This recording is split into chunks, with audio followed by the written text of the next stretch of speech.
അപ്പോൾ നമ്മോടൊപ്പം 4 പേരുണ്ട്. അവർ നമ്മുടെ റെസിഡൻഷ്യൽ ബാച്ചിലെ സ്റ്റുഡൻസ് ആണ്. അപ്പോൾ നമ്മുടെ വിക്ടറി ഡേക്ക് നമ്മൾ ട്രോഫിയൊക്കെ വാങ്ങിച്ച് നല്ല മിടുക്കന്മാരായിട്ട് നിൽക്കുകയാണ്. നമുക്ക് നോക്കാം അവരുടെ ഓരോരുത്തരുടെയും എക്സ്പീരിയൻസ് എന്താണെന്ന് നമുക്ക് ചോദിച്ച് നോക്കാം. അപ്പോൾ ആദ്യം ഓരോരുത്തരെയും പരിചയപ്പെടാം. എന്താണ് പേര്? ഇബിനു ജലീൽ. മോനെ ഏത് എൻട്രൻസാ ക്വാളിഫൈഡ് ആയത്? എന്തായിരുന്നു റാങ്ക് എന്നുള്ളതൊക്കെ? റാങ്ക് എനിക്ക് കീമിന് 97 റാങ്ക് ഉണ്ടായിരുന്നു. Okay, very good. ജെയ്മെയിന് എനിക്ക് 6590. ഓക്കെ. അഡ്വാൻസിന് 8455. ഓക്കെ. മോൻ്റെ പേരെന്താ? എൻ്റെ പേര് നെഫിൻ ജോയിനാഥ്. ഓക്കെ. എനിക്ക് ജെയ്ക്ക് 98.9% ഉണ്ടായിരുന്നു. Very good. എൻ്റെ പേര് നോയൽ ആർട്ടോം. ഓക്കെ. എനിക്ക് കീമിന് 415 റാങ്ക് ഉണ്ട്. ആണല്ലേ, വെരി ഗുഡ്. എൻ്റെ പേര് ലോയിഡ് റോഷൻ. ഓക്കെ. എനിക്ക് ജെയ് അഡ്വാൻസിന് 7053യും ഓക്കെ. കീമിന് 117 ഉണ്ടായിരുന്നു. ഓക്കെ.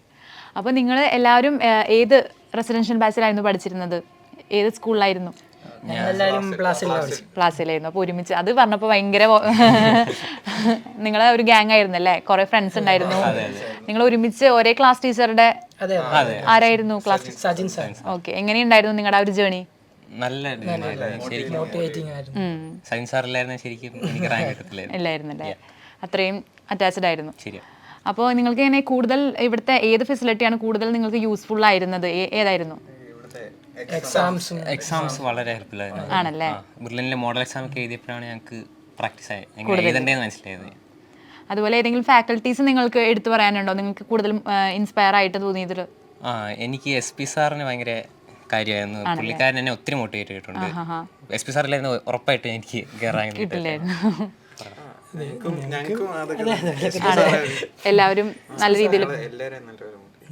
ഓക്കെ. പിന്നെ ഇനി ഇവിടുത്തെ എന്തെങ്കിലും നിങ്ങൾക്ക് മറക്കാനാവാത്ത എന്തെങ്കിലും മെമ്മറീസ്? നിങ്ങൾ ഒരുമിച്ച് ഒരു ഫ്രണ്ട്സ് ആയിരുന്നല്ലോ, ഒരുമിച്ച് ഹോസ്റ്റലിലായിരുന്നു. അപ്പോൾ എങ്ങനെയുണ്ടായിരുന്നു ആ ഒരു ലൈഫൊക്കെ? എങ്ങനെയുണ്ടായിരുന്നു? ഹോസ്റ്റൽ ലൈഫ് അടിപൊളിയായിരുന്നു.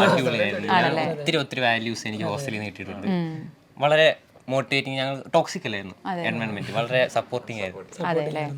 അപ്പോൾ എന്തുകൊണ്ടാണ് ബ്രില്യൻറ്റ് ചൂസ് ചെയ്യാൻ കാരണം? എന്തെങ്കിലും ഫാക്ടർ ഉണ്ടോ? എൻ്റെ പാരൻസ് ആണ് പറഞ്ഞത് ബ്രില്യൻറ്റ് നല്ല സെന്റർ ആണ്, അതുകൊണ്ട് വന്നതാണ്. അന്വേഷിച്ചപ്പോൾ ബ്രില്യൻറ്റ് തന്നെയാണ് ഏറ്റവും നല്ലതെന്ന് മനസ്സിലായി. എനിക്കും അതുപോലെ തന്നെയായിരുന്നു.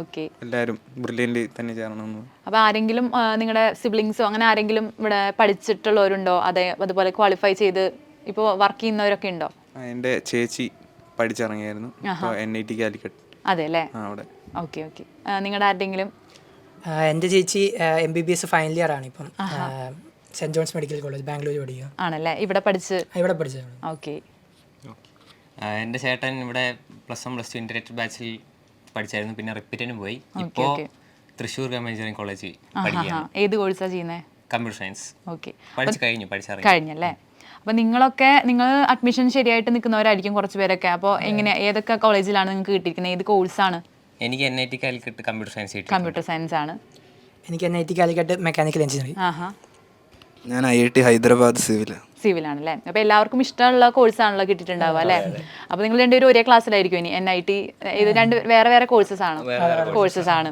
അപ്പോൾ എന്തായാലും ഇവിടുന്ന് കിട്ടിയ ഒരു ഫ്രണ്ട്ഷിപ്പ് ആണെങ്കിലും അതുപോലെ കുറേ വാല്യൂസ് നിങ്ങൾക്ക് കിട്ടിയിട്ടുണ്ടല്ലോ. അപ്പോൾ അതൊക്കെ നല്ല മുറുകെ പിടിച്ച് നിങ്ങൾക്ക് ഇനിയും ഫ്യൂച്ചറിൽ നല്ലൊരു ഹാപ്പി ലൈഫും അതുപോലെ നല്ലൊരു ഫ്യൂച്ചർ ഉണ്ടാവട്ടെ എന്ന് പ്രാർത്ഥിക്കുകയാണ്. അപ്പോൾ നിങ്ങൾ ഇടയ്ക്കിടയ്ക്ക് എന്ത് ചെയ്യണം? ബ്രില്യൻറ്റിലേക്ക് തിരിച്ചു വരണം, നമ്മളൊക്കെ ആയിട്ടുള്ള ഓർമ്മകൾ പുതുക്കുക. ഓക്കെ. അപ്പോൾ നിങ്ങൾക്ക് എല്ലാവിധ ആശംസകളും നേരുന്നു. അപ്പോൾ thank you, best of luck. Entrance സംബന്ധമായ വാർത്തകളും അപ്ഡേഷനുകളും ഏറ്റവും വേഗം ആധികാരികമായി അറിയാൻ ബ്രില്യൻറ്റ് സ്റ്റഡി സെന്റർ പാല യൂട്യൂബ് ചാനൽ സബ്സ്ക്രൈബ് ചെയ്യുക. ബെൽ ഐക്കൺ അമർത്തുക. ഈ വീഡിയോ മറ്റ് സുഹൃത്തുക്കളിലേക്കും ഷെയർ ചെയ്ത് നൽകുക.